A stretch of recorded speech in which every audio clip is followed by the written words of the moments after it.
cerita yang punya logika. Bagi yang tidak punya logika, skip aja. Upaya kampus-kampus perguruan tinggi negeri melawan manuver PKS memperoleh momentum. Ini setidaknya ditunjukkan oleh dukungan dari alumni ITB, IPB, ITS, UNS, dan UI sendiri terhadap aksi dosen UI menggugat politisi PKS secara hukum. Tokoh PKS yang digugat itu bernama Muzammil Yusuf. Dia adalah pemimpin fraksi PKS di MPR. Muzammil sebenarnya lulusan jurusan Ilmu Politik FISIP UI. Tapi 2 pekan yang lalu, dia menyatakan melalui videonya bahwa UI mengajarkan seks bebas dalam program penerimaan mahasiswa baru. Itu tentu saja bohong. Muzammil hanya mencuplik sejumput materi dalam pendidikan berisi pencegahan kekerasan seks yang kemudian dia pelintir sehingga seolah-olah UI mengajarkan bahwa hubungan seks antara mahasiswa dan mahasiswi adalah hal yang sah dan wajar. Fitnah ini tentu menimbulkan reaksi keras.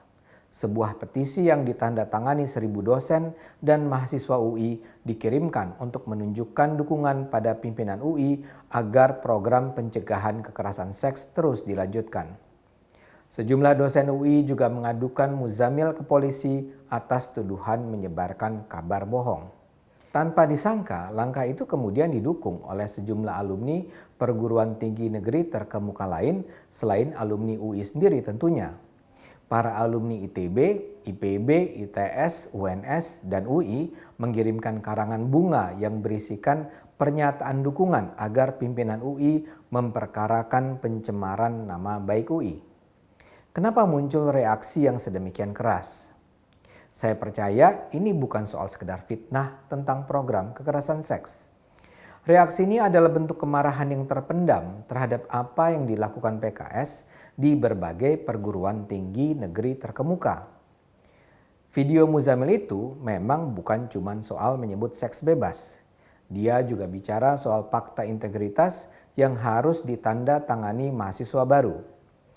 Menurut Muzammil, fakta integritas tersebut juga harus dibatalkan oleh Rektor UI karena bertentangan dengan Undang-Undang Dasar 45.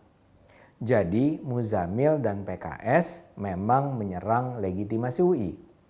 Frame yang dibangun adalah UI dewasa ini menjelma menjadi lembaga yang mencuci otak mahasiswa menjadi kaum liberal yang tak peduli dengan nilai-nilai agama dan menjadi kaum yang tidak kritis terhadap pemerintah Jokowi.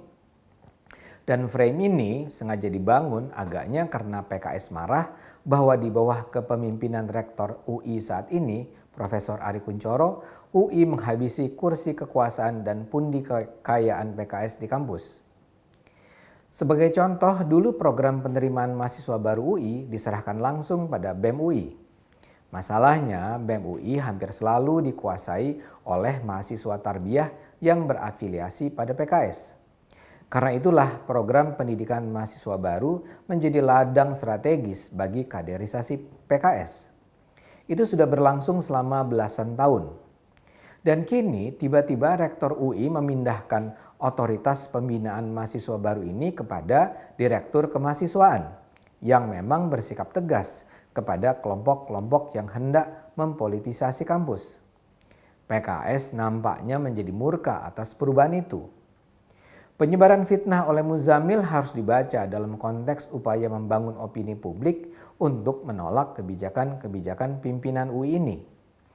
Jadi keramaian ini adalah sekedar bentuk kecil dari pertarungan antara UI dan PKS. Dukungan dari alumni universitas ternama lain terhadap UI itu pun harus dibaca dalam perspektif serupa. Yang marah dengan islamisasi kampus bukan hanya UI. Yang saya maksud dengan islamisasi kampus ini adalah gerakan sistematis, terencana, dan berkelanjutan untuk menancapkan dominasi kaum Islamis radikal baik di birokrasi kampus maupun di gerakan kemahasiswaan. Ketika posisi-posisi kunci sudah dikuasai, mereka akan menjalankan strategi peminggiran kaum non-muslim, mempromosikan kaum Islamis, tanpa pertimbangan pencapaian tentunya, dan mengarahkan agar para alumninya bisa menguasai lembaga-lembaga strategis di negara ini. Ini sudah berkembang sejak awal era reformasi. Penting untuk mencatat bahwa yang dimaksud Islamis radikal di sini bukan hanya PKS.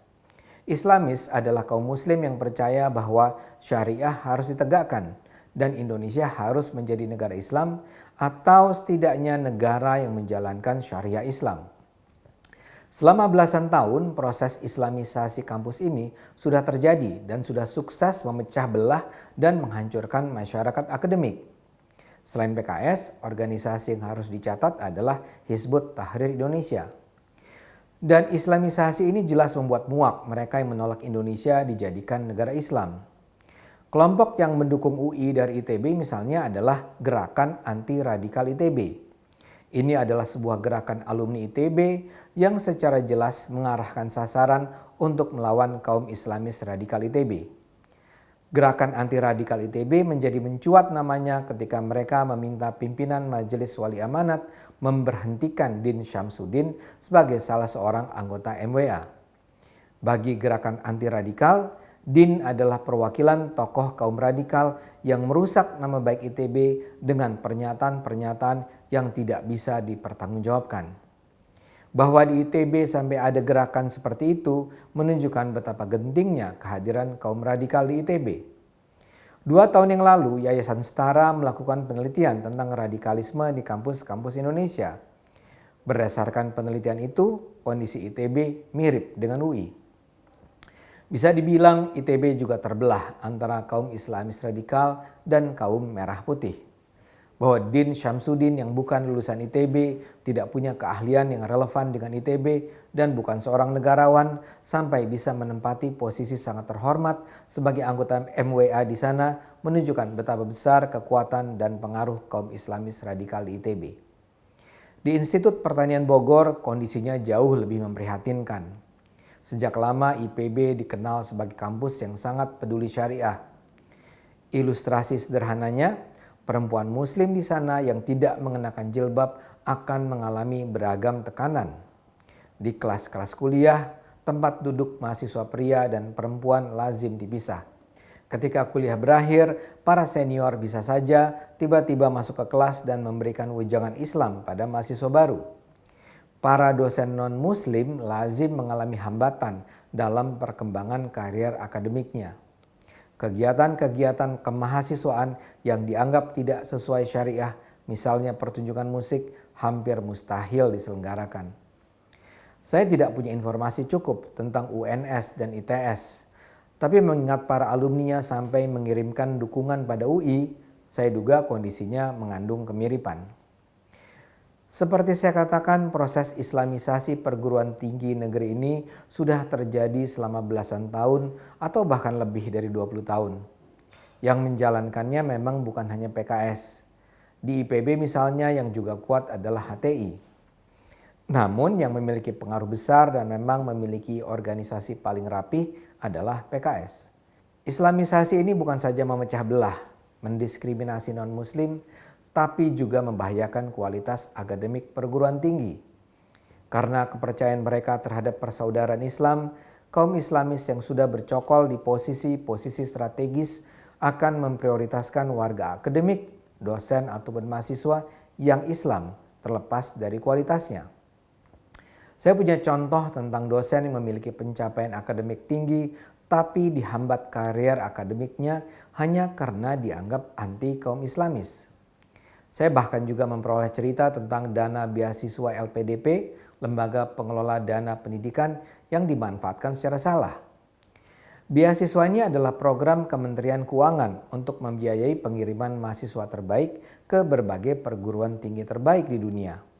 Namun saya memperoleh informasi bahwa banyak dari para penseleksi calon penerima beasiswa adalah kaum Islamis dan mereka diskriminatif. Ketika mereka menemukan mahasiswa brilian tapi bertentangan dengan nilai-nilai kaum Islamis, dengan mudah mereka mencoret nama calon penerima beasiswa itu. Sebaliknya mereka dengan murah hati meloloskan penerima beasiswa yang dinilai Islamis, kendati pun nilai mereka sebenarnya pas-pasan atau bahkan di bawah standar. Karena itulah banyak dari penerima beasiswa LPDP yang akhirnya gagal ketika sudah berada di kampus dunia terbaik. Dana triliunan rupiah jadi tersia-sia. Contoh-contoh ini bisa terus dilanjutkan. Namun mudah-mudahan itu sudah cukup untuk menjelaskan mengapa ada kemarahan kolektif di berbagai perguruan tinggi terkemuka terhadap PKS dan gerakan Islamis radikal lainnya. Ketika sekarang PKS menyerang kewajiban penandatanganan fakta integritas dan pendidikan pencegahan kekerasan seks di UI, itu dengan mudah dibaca sebagai upaya PKS menghancurkan kewibawaan UI dan pemerintah.